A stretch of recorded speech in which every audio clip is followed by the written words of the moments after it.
two term one term. Hii tu ni baadhi ya siasa ambazo zinaendelea kuibua mjadala na kuibua maswali hapa nchini Kenya. Hii tu ni video ya huyu mzee ambaye ameweza kujeruhiwa vibaya na wafuasi wa one term baada ya kuonekana akipiga mbwembwe za two term. Sikiza kauli yake na chanzo kilichofanya yeye kujeruhiwa. Full of two politics. Kitu kwanza ndio hiyo. Two term politics. Umeandaje? Tunaona uko na bandage kwenye uso na damu zinatoka kwa kweli. Shida nini? Hizi ni salamu nimesalimiana na wanaume. Watu wa one term. Wapi? Sitawaambia mahali penyewe. Sasa unataka kusaidika. Sasa sijui news ina moja kwa moja kwa rais. Ndio, mimi nataka asikie because I'm his fan. Sio kiona. Umepigwa juu ya nini? Umeandaje hadi ukapigwa ndo apata hii? Okay. As far as I know in Kenya, we are facing what we call inflation. That is one.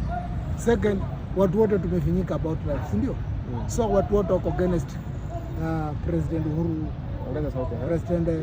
President Ruto. Sindio? Kweli. I think that one tumeelewa. Wako kwa government but unakubali Ruto. Watu wako against yeye. With so many facts I can give. Give the facts. One term, Ruto is a Kenyan. He has a right to be the president. Ulisani kila swali sasa. What has happened to you? Unafanya hivyo kwa nini? Jieleze. Nimekwambia ni mambo yao ya two term. Where? Ilianza aje mpaka ukapigwa? Okay, mambo ya City Stadium basi. Mimi ni member wa bunge City Stadium, hata hapa wananijua mimi. So why mbona umepigwa? Okay. Huwezi pigwa tu ya kusema two term. Watu wa two term pia wako. Mimi hata ni mtu ya two. Okay.